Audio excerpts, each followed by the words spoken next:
Formerly called SheEO, the community, now known as Coralus, has crowdsourced funding for 25 ventures led by women and non-binary people in the last 5 years in operation in New Zealand. Globally, it's circulated more than $14 million to some 150 such ventures. With me to talk about the milestones at Coralus' 5-year mark in New Zealand is founder Vicki Saunders. Vicki, hello. Thank you very much for coming in. Happy to be here.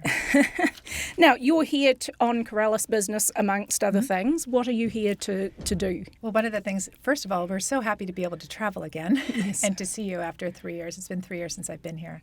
But we wanted to announce that we've reached a perpetual fund.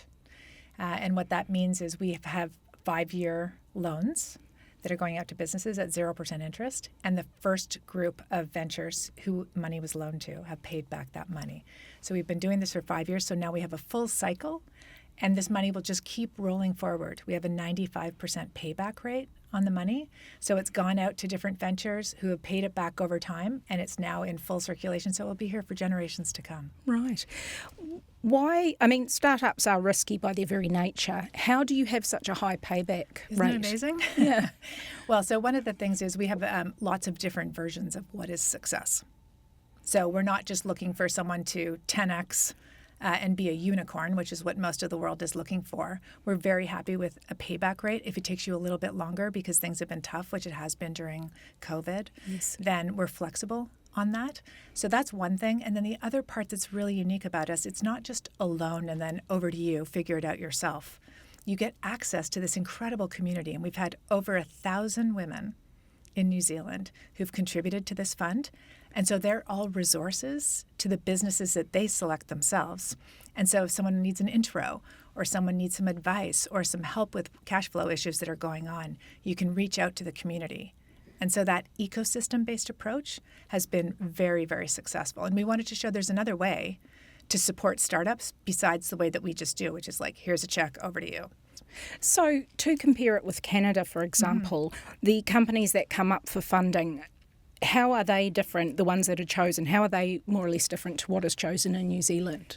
Well, this is part of the challenge of this thing. Every year, we trust the intuition of all of the women in each country locally with their local knowledge to decide what matters that year and what they'd like to fund and what they're most excited about, essentially. And so we ask them, would you buy or recommend this product or service as like one of your first reasons for deciding? And so it kind of depends on who's voting that year, what comes up. But we have, all of our ventures are working on the UN Sustainable Development Goals. And so across all countries, all 17 goals are covered by lots of different ventures. I think we see a bit more sustainability focus here than in some other places, but it's also pretty top of mind around the world, especially with the conditions that we're seeing around us. I think 25 companies is quite substantial over 5 years, but some people might say, well, that's a pretty small amount. How can we boost things? How can we make this bigger? Yeah, this is all basically driven by those who show up as activators, the women who are contributing $1,100 a year. So it's basically, we call it a subscription to the future. $92 a month, and you're helping to build the economy that you'd like to see in front of you. And we're really moving capital to women and non-binary folk, and especially those who are most excluded. So we have a pretty significant percentage of our ventures are Māori. And across the world, we're about 45% Black, Indigenous women of color, and 15% Indigenous globally, which nobody's portfolio has anything like that. So we're very, very activist about where that capital goes. Why have you changed the name? We changed the name partly because of inclusivity, number one. Number two, from the very beginning, SheEO was kind of, you either loved it or you hated it. You thought it was kind of trite and, like a woman CEO. Is it part of the old world kind of model? And then some people loved it and thought it was very, very fast and quick and sort of a nice brand. But over time, as we decided to open up to non-binary folk, she wasn't broad enough. Right. So it was a mix of that. And then also there's been this sort of shift in the world from focusing on the individual to focusing more on the collective impact we can have together. And that we've noticed that in our community at the beginning, we talked a lot about individual ventures and how we can help individual ventures. But they've all said the community aspect of this is the real special sauce. So that shift from SheEO, individual, to the collective Coralus. And it's, coral is regenerative. It is really the source of life in the ocean, and a very small amount of coral, 1%, actually creates the conditions for life for 25% of the ocean. So it's almost homeopathic. A small little drop has a much bigger impact, and that's what we see with our community. Wow, I didn't actually realise the name came from coral itself. Yeah. Pardon me, sorry. How important is it to have someone like Teresa Gatting heading it up? I mean, she's a big personality. She's very well known in New Zealand. Do you have to have that kind of person driving it? Well, that's what happened when we started. Teresa was very important to getting this going. Yeah. Right. And so this is what's happened around the world. Someone saw this and said, could you please bring it to my country? And Teresa flew me over here with my husband and did a beautiful sort of like introduction to people locally, and all of a sudden we'd launched in New Zealand, like literally the farthest place away. And over time she brought in her community. And however, as we've been growing, we see the collective as really being the next step for this. And Teresa helped to bring credibility to the idea, which was very, very important, and then a lot of her influence. And so a lot of the ventures have had follow-on funding from people in the community that Teresa has brought in.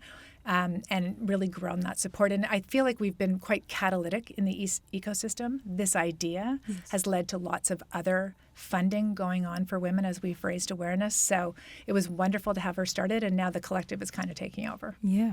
So is there a succession plan for her? Because, I mean, she won't go on forever and ever. Yeah, so we did a big thank you last week.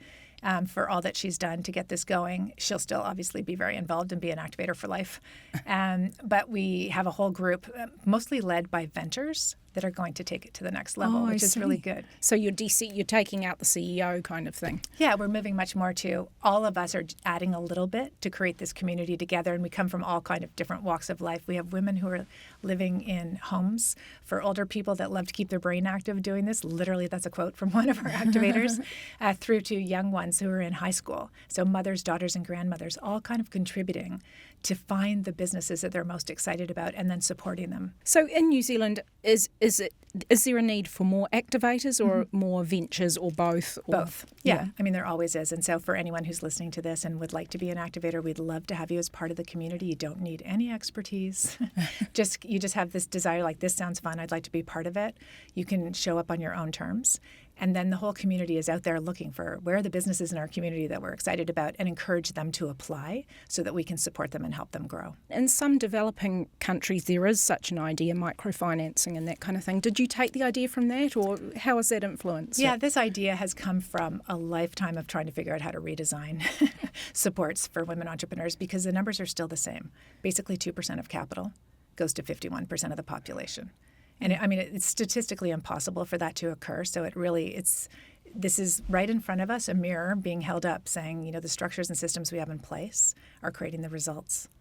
This is a challenge that we have to redesign things. So we created a new model to show you could do it differently. And I was just in Asia last week. There's a lot of interest for this. In Asia, 1% of capital goes to 51% of the population. So still a huge struggle, because you have to kind of get to the root issues of this. We have a lot of biases in our systems and structures. Yeah.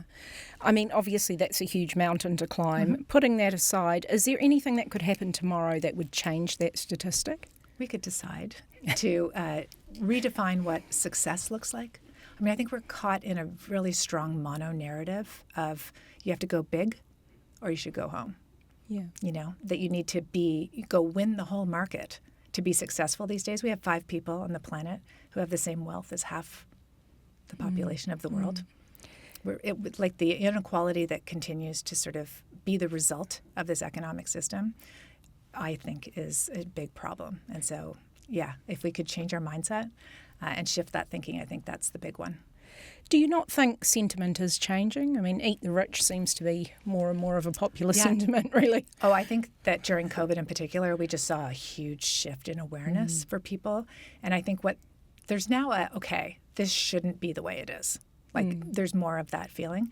The question of how to get into a new model without just recreating one other system, I think that's the big challenge that people are facing. In 5 years' time, what do you hope Coralus will look like? This is a really good question. And so I feel like I got this thing off the ground with a whole group of people, including Teresa and others in different countries. And now we're up to the collective to decide what that's going to look like. So we're in a bit of a dreaming stage at the moment. What do we want this to look like? In fact, we're sort of driving towards our 10-year anniversary, Right. which is in 2025. So stay tuned. Right. Thank you very much. Thank you.